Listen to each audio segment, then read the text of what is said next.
Entonces, ya digamos, cuando usted entró La adolescencia. a la adolescencia, ya estamos hablando de unos 14, 15 años, ¿cómo fue su vida? Siempre, ¿hasta qué grado había logrado llegar? Bueno, con esfuerzo saqué el sexto grado.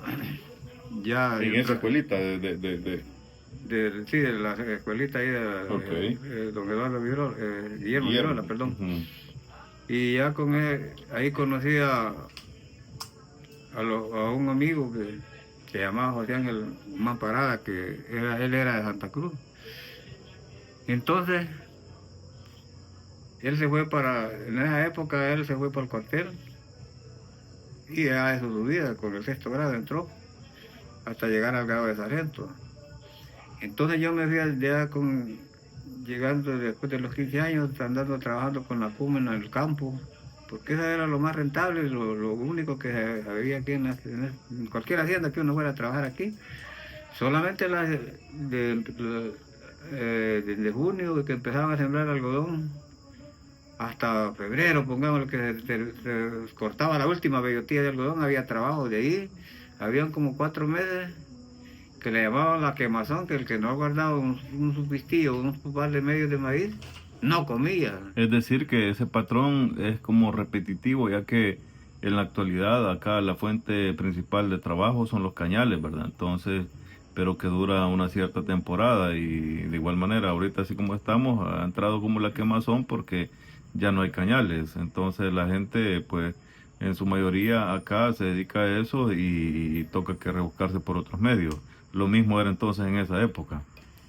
Sí, claro, lo único que hoy es cierto, solo es una temporada de caña, pero con la evolución que ha tenido el cantón de estos lados, y bueno, y en varias partes de El Salvador, ahora es diferente. ¿Por qué? Porque casi la mayoría tiene familiares en Estados Unidos, le manda ayuda, o si aquí se termina la corte caña, siempre sigue habiendo trabajito, siempre va sacando la gente, pues.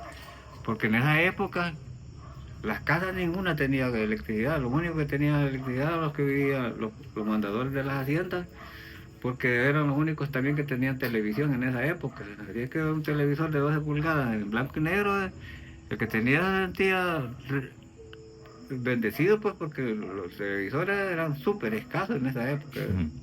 Ahora no, en todos lados vamos a ver televisión a colores de esas de hasta 60 pulgadas y casi pongámosle un 25 o 30% de todos los habitantes de aquí esta zona, casi la mayoría tiene vehículos.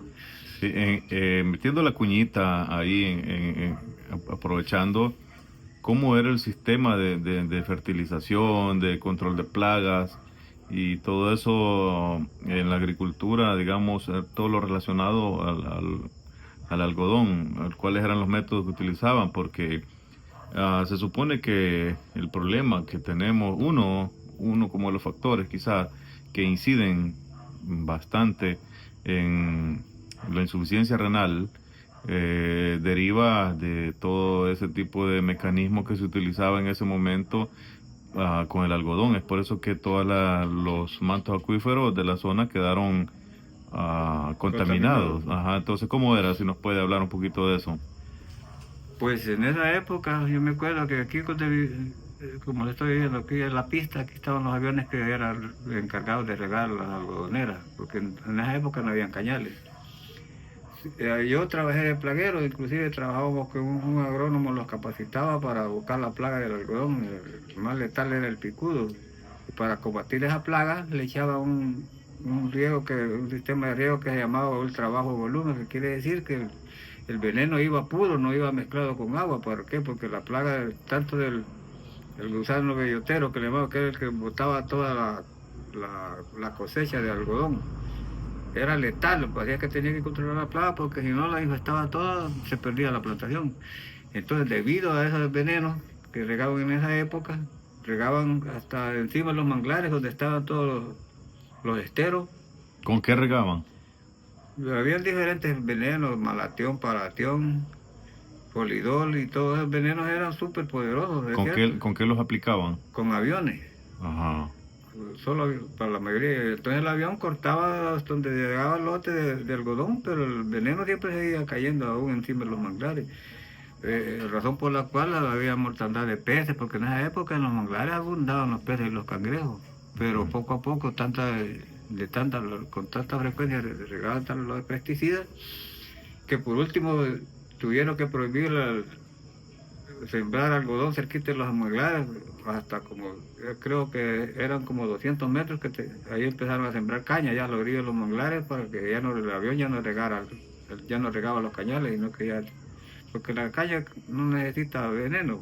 ¿La caña o los café o las algodoneras en ese momento? No, caña, porque entonces como el algodón lo sembraban hasta la orilla del manglar, Okay, ajá. el avión tenía que llegar con el corte de riego hasta la última mata de algodón, la cañal ya no se le echaba ese tipo de veneno, sino que por eso que ya el Ministerio creo que De salud. de Agricultura, Ajá. que ya dijeron que era prohibido sembrar algodoneras a la orilla de los manglares o mantos acuíferos, como usted bien dijo ahí, que el problema de los insuficiencia renal se vino derivado de esos químicos que todavía persisten, andan por ahí haciendo efectos secundarios, pues. Ujú.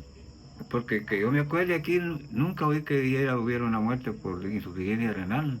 Hasta hoy hace poco, debido a las contaminaciones, que ya se hizo bien común esa enfermedad ¿cómo se llama? Que daña los riñones porque debido a los químicos, pues. Ujú, ujú. Pero en esa época, Estamos hablando de 1900. pongámosle 1976, 77, 78, hasta más o menos 79. Ujú. Pues yo trabajé como le digo, de plaguero, y era el encargado de ir a buscar la plaga para ver si estaba de riego o no el elote, ¿va? Ujú. Y entonces, dependiendo del informe que yo conseguía, los elotes, así era la decisión que tomaba el agrónomo, si se regaba o no el elote. Bueno, ahí yo ya trabajaba como auxiliar del escribiente de la hacienda, Ujú. porque era algo... Tenía como 15 años usted, 16. No, ya tenía cerca de 20. Ok. Entonces, yo, debido a, no digo que soy superdotado, pero ya tenía conocimientos de números, me conseguí mi trabajo de auxiliar del escribiente general. Ujú. Ahí ya mi vida cambió porque ya tenía un salario mejor, ya vestía diferente, porque ¿Cuánto ganaba en ese momento? ¿Cuánto era su salario? el salario que en esa época era para los hombres era 31.50. Del jornalero común y corriente, podemos llamarlo. 31.50 de Colón, sí. Ajá, para el jornalero. El cumero. El Pero ya de cumero, plaguero ya eran 45 colones a la quincena. a la quincena, correcto. Ajá. Y ya yo como auxiliar Que estamos hablando en la actualidad, si lo convertimos a dólares, quizás como unos... pongámosle, eran $45. Ajá, 45 Sí. colones, 8... 45 colones son como, no hombre, $4 eran 35. Ajá, Porque, ajá. el cambio está fijo a 8.75. Ajá, O sea que $2 son 17.50. ajá, En 4 son $35. ajá. En $4 son Es 30. decir, que como hoy día, como $4 $4 ganábamos prácticamente. Ajá, ok. $4 quincena. a la quincena, 15 Ajá, días. ajá. Pero ya ahí vino, como llama, un cambio en mi vida, porque ya tuve la oportunidad de entrar al cuartel. Ya esto fue en el 79. ¿Quiénes eran sus amigos en ese momento? Bueno, como yo tenía, mi base de trabajo era la Hacienda del Tatuano, allá en Santa Cruz. Casi la mayoría eran amigos de allá, Chalillo, estaba Pepe, estaba el Joker, estaba el Chiripillo, que todavía anda por ahí rebotando, Ujú. que no se ha muerto. El otro que es Jesús, que le decimos el Pollo Diules, don Alfredito López, que todavía vive por aquí, Mario Ángel, que le decimos Paparaco de Carillo, que todavía anda por aquí, ¿va? Ujú. Esos eran mis amigos y eran compañeros de trabajo. Entonces,